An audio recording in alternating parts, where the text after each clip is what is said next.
Hello students, कैसे आप सभी। आई होप आप सभी अच्छे होंगे। मैं दिशा स्वागत करती हूँ आपके अपने ही परिवार फिजिक्स ग्रुप में, जहाँ हम पढ़ रहे हैं ग्रेजुएशन के लिए फिजिक्स, केमिस्ट्री और मैथ्स। ये हमारी जो क्लास है वो केमिस्ट्री के लिए है और इसमें बीएससी 4th सेमेस्टर की यूनिट क्या चल रही है, मेरी सेकंड। तो यूनिट सेकंड का आज हमारा टॉपिक है बोहर्स एटॉमिक मॉडल। तो आज हम क्या पढ़ेंगे, बोहर्स के एटॉमिक मॉडल के बारे में आज हम बात करेंगे। तो इसमें क्या बताया था, जो रदरफोर्ड ने एक एटॉमिक मॉडल दिया था, उसमें कुछ कमियां पाई गई थी। उन कमियों को, उन ड्रॉबैक को दूर करने के लिए जो हमारे ये हैं बोहर जी, उन्होंने क्या किया, अपना एक एटॉमिक मॉडल प्रस्तुत किया। तो उसमें उन्होंने क्या किया, रदरफोर्ड के जो एटॉमिक मॉडल में कमियां थी, उन कमियों को दूर करने की कोशिश की। तो उन्होंने कुछ क्या दिए, पोस्टुलेट्स दिए। तो according to Niels Bohr there are following postulates. जो उन्होंने पोस्टुलेट दिए, तो यहाँ कुछ पॉइंट्स हैं, उनके बारे में हम बात करेंगे, जो किसने दिए, बोहर ने दिए। ठीक है, अब आ जाते हैं। पहला पॉइंट क्या है, electrons are revolving in close circular orbits around the nucleus of any atom. तो इसमें इन्होंने क्या बताया, इन्होंने बताया जो हमारा, हमें पता ही है, जो हमारा एटम है, इसमें क्या है, न्यूक्लियस है, इसके चारों ओर क्या होते हैं, ऑर्बिट्स, ऑर्बिट या शेल और ऑर्बिट्स, कुछ भी बोल सकते हैं। तो इसमें जो हमारे क्या, इलेक्ट्रॉन चक्कर लगाते रहते हैं, या ये तो हमें पता ही है, हम स्टार्टिंग से ये पढ़ते ही आ रहे हैं। तो ये चक्कर लगाते हैं इलेक्ट्रॉन, ऐसा नहीं है कि ये इधर उधर कहीं भी घूम रहे हों। इनकी एक जगह क्या होती है, क्लोज सर्कुलर होता है इनका, एक अपनी एक फिक्स्ड जगह होती है, उस जगह में ये क्या करते हैं, चक्कर लगाते हैं। ऐसा नहीं है कि आवारा गर्दी करते हुए जैसे कुछ लोग घूमते रहते हैं, या इलेक्ट्रॉन भी ऐसी आवारा करते हुए घूमते हैं कि इधर घुस गए या उधर घुस गए, नहीं। इनकी एक अपनी जगह होती है, इनका एक अपना सर्कुलर ऑर्बिट होता है, जिसमें ये क्या करते हैं, चक्कर लगाते रहते हैं। तो ये बात बोली थी किसने, बोहर ने। और ये बात तो खैर रदरफोर्ड ने भी बोली थी, किसके लिए, इलेक्ट्रॉन के लिए, अपने एटॉमिक मॉडल में। क्लियर, क्या है इसमें, electrons are revolving in close circular orbits around the nucleus of any atom. Clear, ये पॉइंट हमारा पहला क्लियर हो गया है।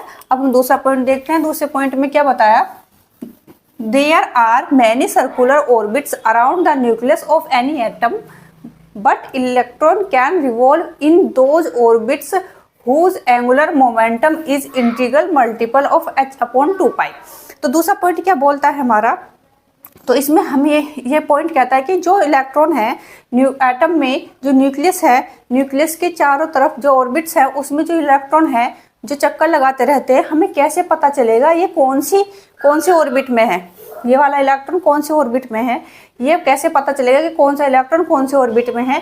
तो ये पता करने के लिए क्या, हमें कैसे पता लगेगा, तो हमें एंगुलर मोमेंटम जो होगा वो क्या होगा, इंटीग्रल मल्टीपल होगा h/2π के। तो जब भी हमें क्या पता लग पाएगा कि इलेक्ट्रॉन कौन से ऑर्बिट या शेल या कक्षा में है। क्लियर, तो इसका जो h/2π है, इसमें h तो आपको पता ही है, प्लैंक्स कांस्टेंट, 2π का हमें पता ही है। तो इसके बाद हमें यहाँ आ जाना है। क्लियर, इसके बाद हमें यहाँ आ जाना है। तो mvr = n/2π, where as n = 1 2 3 4।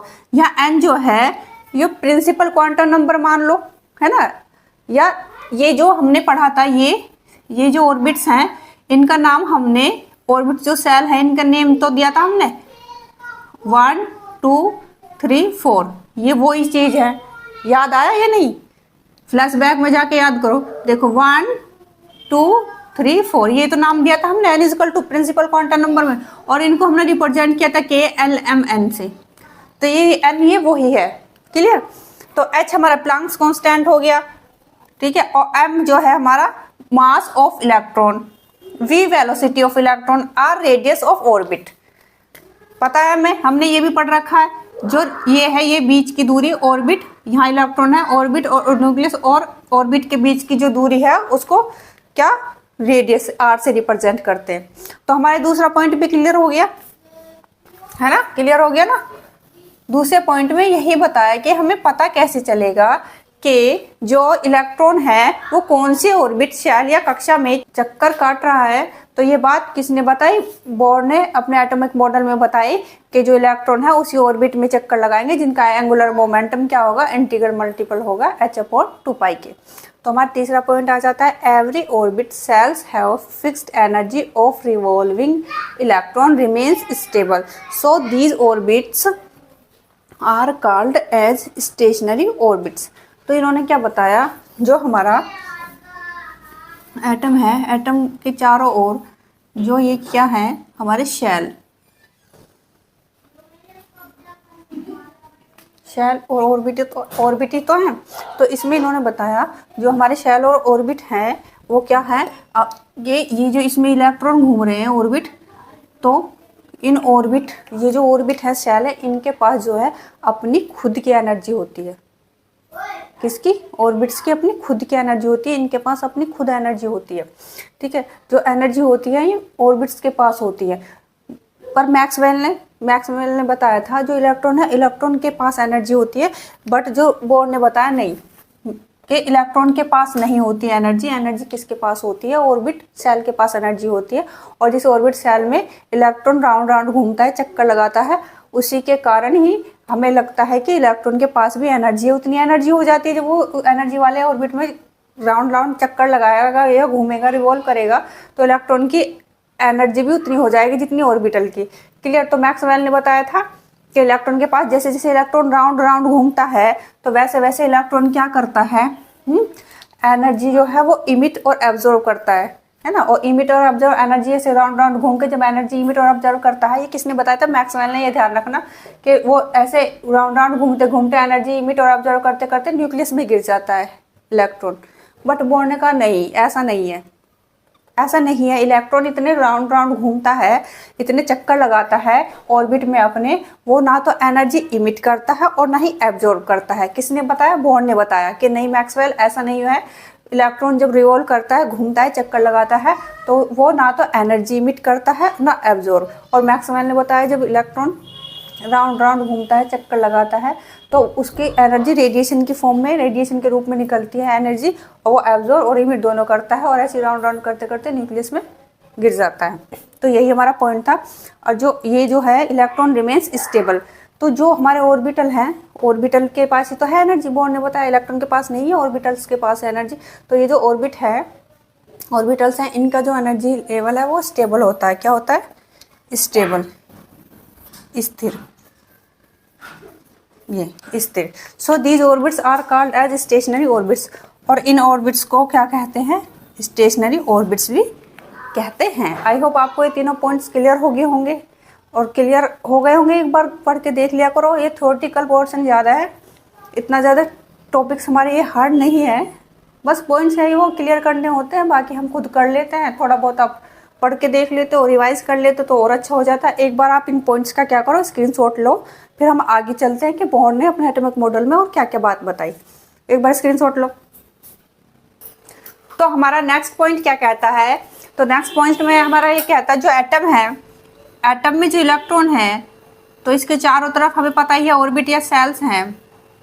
तो इसमें ये बात करता है कि जो हमारा इलेक्ट्रॉन है वो पहली शेल में ही क्यों होता है।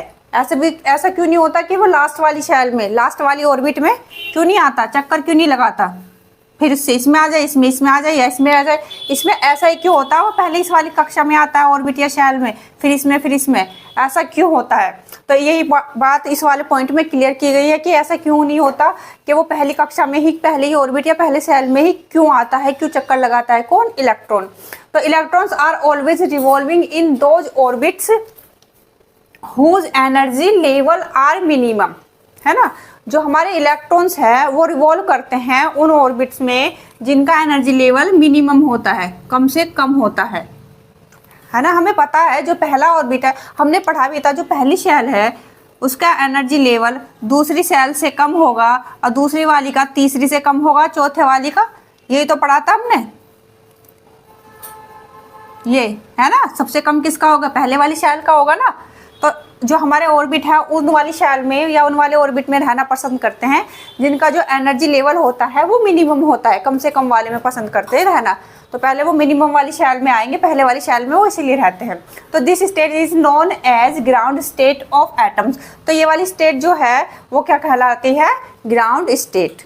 क्लियर? ये वाला पॉइंट भी हमारा क्लियर हो गया। अब हमारा नेक्स्ट पॉइंट है वो क्या कहता है?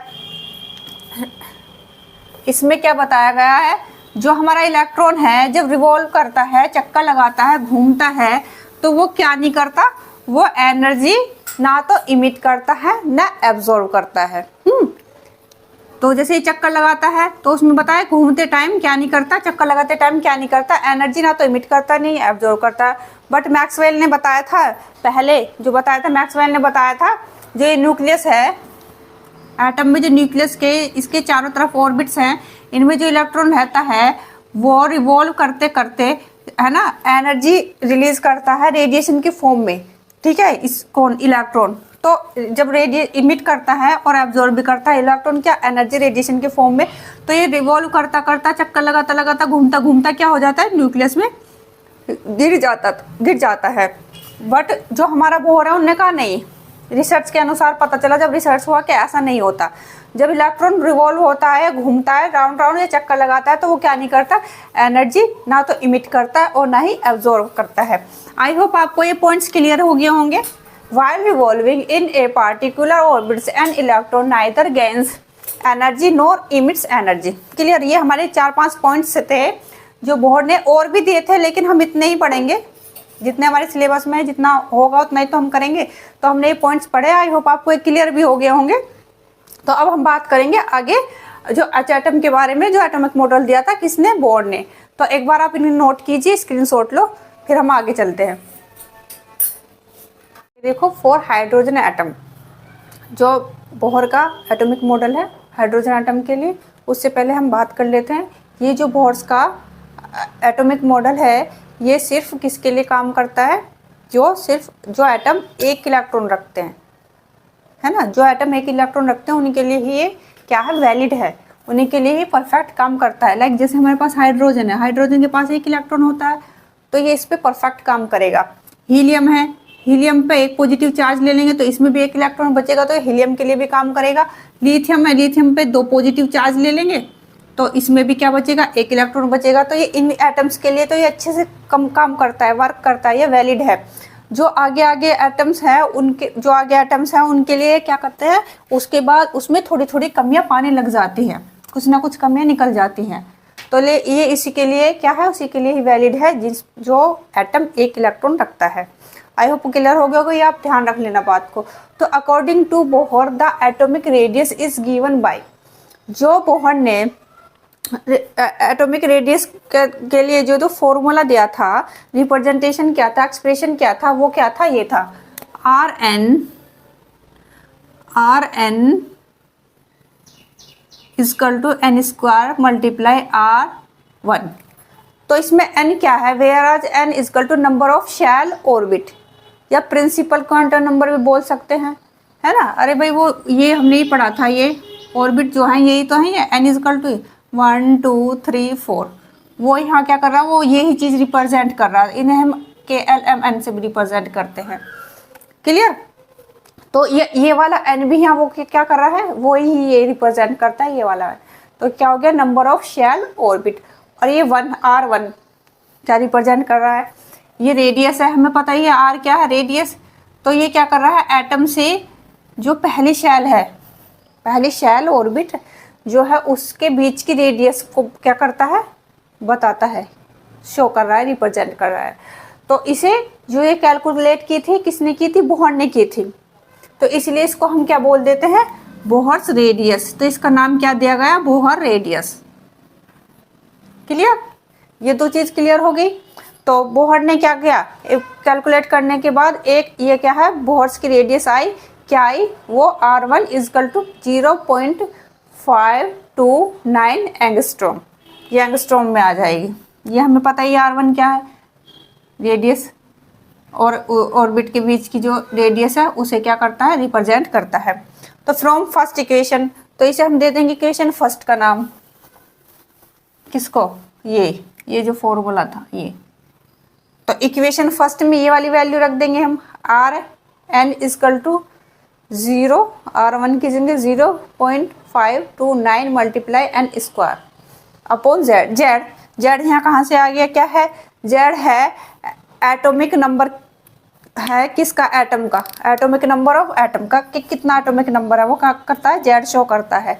क्लियर, आई होप आपको एक क्लियर हो गया होगा। तो ये क्या थी, रेडियस। तो इसे एक बार आप नोट करो, उसके बाद थोड़ा सा हम आगे पढ़ते हैं, एक बार नोट करो। और हाँ, इसमें हमें बोहर में जो हमारा टॉपिक है बोहर एटॉमिक मॉडल, इसमें हमें डेरिवेशन, नो डेरिवेशन लिखा था आपके सिलेबस में कि हमें डेरिवेशन नहीं करनी है, तो हम डेरिवेशन नहीं कर रहे हैं, हम इन शॉर्ट में ऐसे ही पढ़ रहे हैं। तो आप इसे ध्यान में रख लेना, ठीक है, ये क्लियर हो जाएगा आपको, एक बार नोट करो। तो अब हम एनर्जी देखते हैं, रेडियस हमारा हो गया। तो हाइड्रोजन एटम में जो इलेक्ट्रॉन की एनर्जी है वो Z=1, जेड हमें पता ही है क्या है, एटॉमिक नंबर ऑफ एटम। तो जो हमारी पहले एटम के लिए इलेक्ट्रॉन की एनर्जी कितनी होगी, इतनी होगी 13.6 इलेक्ट्रॉन वोल्ट।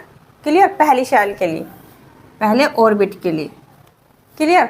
तो फोर्थ, तो nth सेल के लिए कितनी होगी, तो nth सेल के लिए अगर हम कैलकुलेट करेंगे तो 1 है, तो यहाँ हम n लिख लेंगे, तो nth सेल के लिए इतना हो जाएगा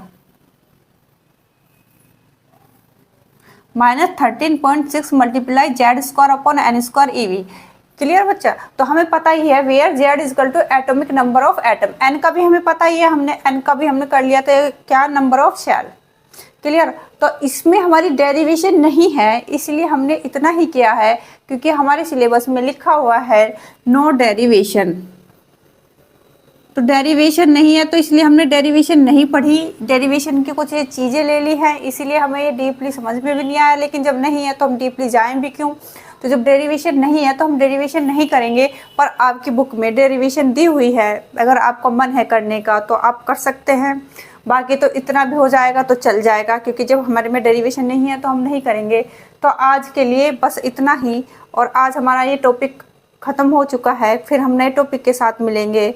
तब तक के लिए आप इनका स्क्रीनशॉट लो, नोट करो।